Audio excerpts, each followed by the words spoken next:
Cette formation sur l'initiation au logiciel QGIS, assurée par l'équipe OSM RDC, est dédiée au public de OSM Sénégal, OSM Togo et OSM Niger.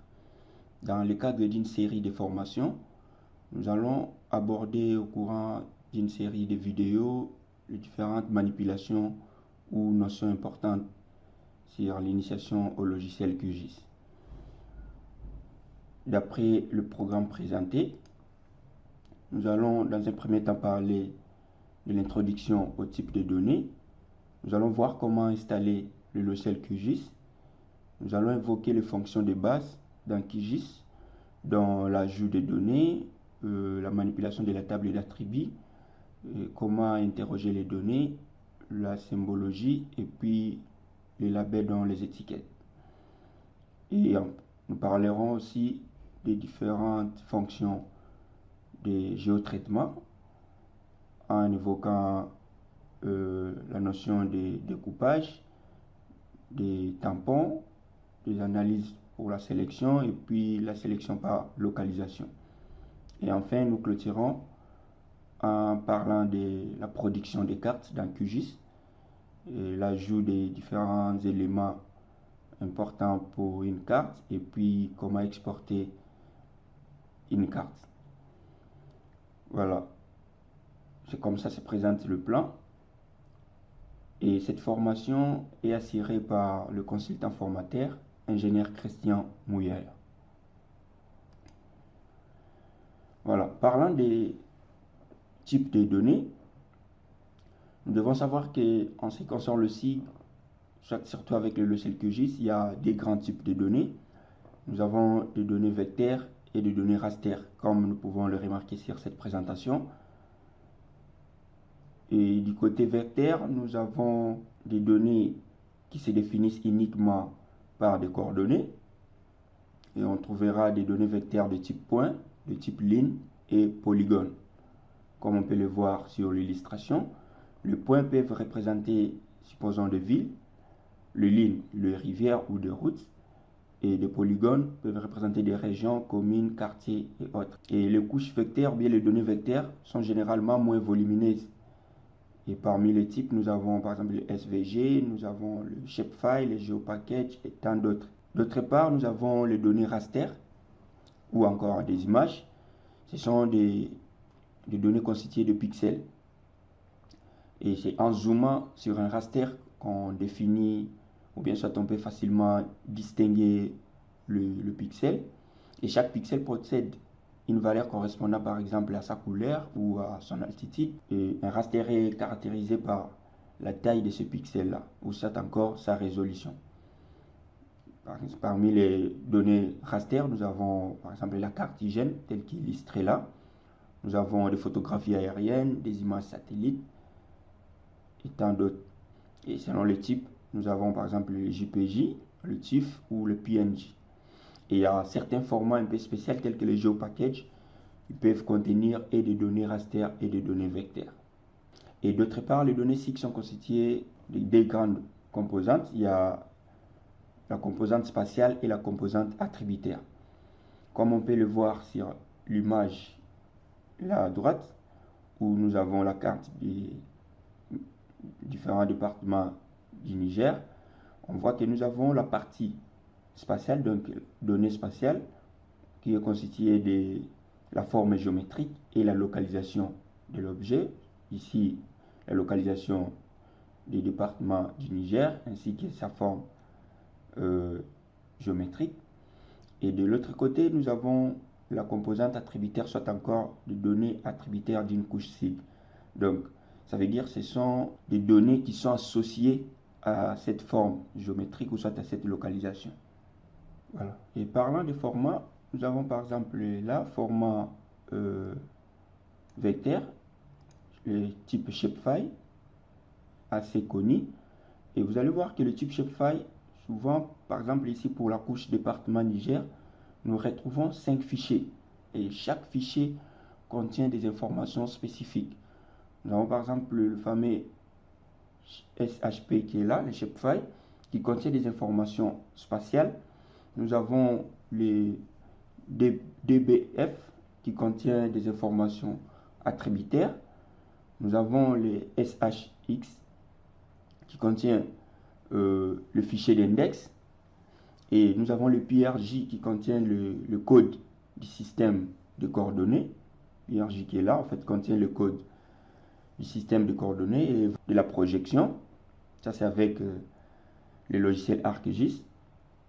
Et du côté QGIS, il y a souvent des QPJ, mais des fois qui sont aussi remplacés. Donc, QGIS crée de façon automatique le fichier PRJ pour correspondre au type de données du logiciel ArcGIS. Voilà. Et ici, nous avons les GeoPackages, en fait, mis en place par l'armée américaine dans le but de constituer un pays une alternative au Shapefile. C'est le format par défaut de QGIS et il est constitué d'un seul fichier avec l'extension JPKG, donc ce qui est là. Et on peut aussi des fois retrouver les deux autres extensions qui sont là, donc ce qui peut faire 3. Et le GeoPackage est constitué comme une base de données, donc un conteneur où on peut retrouver plusieurs fichiers, plusieurs informations plutôt dans un seul fichier. Et nous avons en troisième lieu le format tab de MapInfo où on retrouve comme pour le Shapefile plus de fichiers. Donc parce que là nous en avons 5. Nous avons le fichier date, nous avons ID, map, QMD et puis tab. Et selon les significations, le fichier map contient des données spatiales avec le système de coordonnées.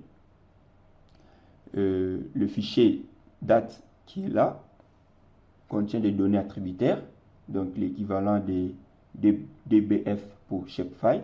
Le fichier tab qui est là à la fin contient la structure de la couche. Le fichier ID contient les liens entre les fichiers date et le fichier map. Et enfin, le fichier QMD ou soit IND contient le fichier d'indexation. Donc c'est facultatif par rapport à ces fichiers, donc vous pouvez ou pas les retrouver.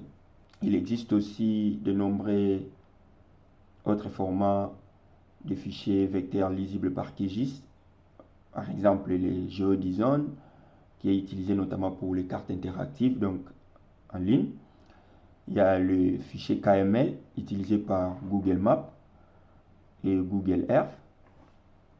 On peut voir par exemple là avec les données des pays Niger, nous avons les GeoDizone, nous avons le deux fichiers qui est là. Et de l'autre côté, nous avons la couche commune Sénégal qui est au format KML. Ça, c'était par rapport au type de données vecteurs. Et côté type de données raster, nous avons les formats tels que les géotifs. On peut retrouver là, par exemple, ici avec les modèles numériques de terrain de Bretagne. On peut avoir, par exemple, le PNG et autres. Et au-delà de ces formats de données, nous avons aussi ce que nous appelons le métadonnées. En fait, le métadonnées, ce sont les données sur les données. Ce sont souvent des fichiers qu'on peut retrouver lorsqu'on nous fournit des données. Ça peut être au format Word, au format PDF et autres.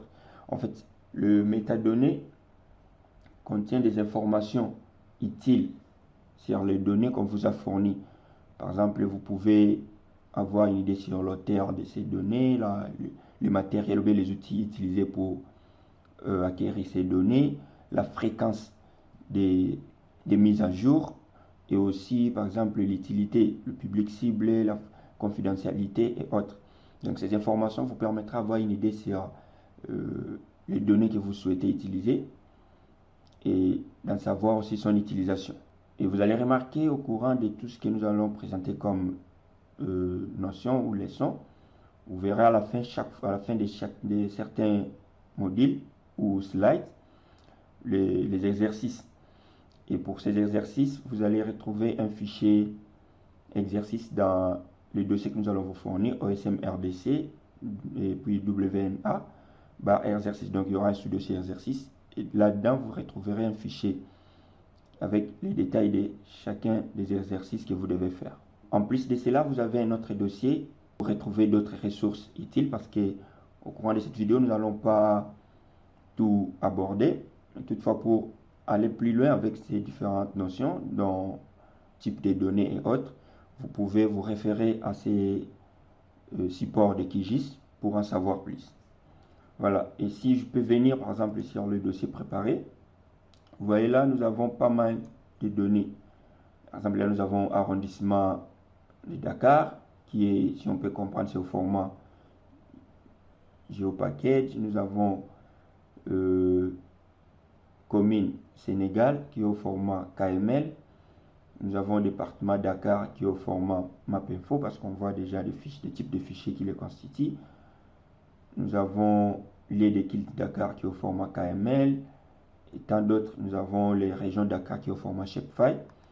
Et nous avons là un fichier où on a écrit README. Donc, si je peux accéder à ces fichiers,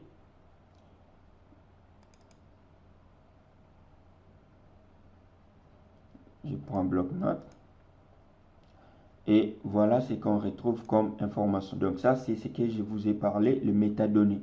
Donc c'est un fichier qui détaille un peu les différentes caractéristiques des données qu'on a là. On nous montre que ce sont des données fournies par OpenStreetMap, donc la base de données d'OpenStreetMap.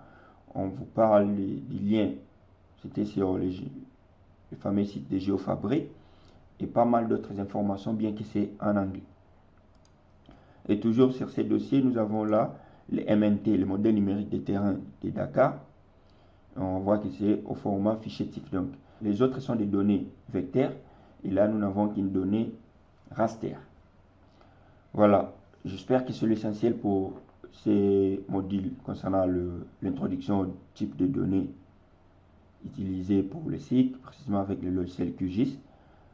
Pour la suite, nous allons parler de comment installer les logiciels QGIS.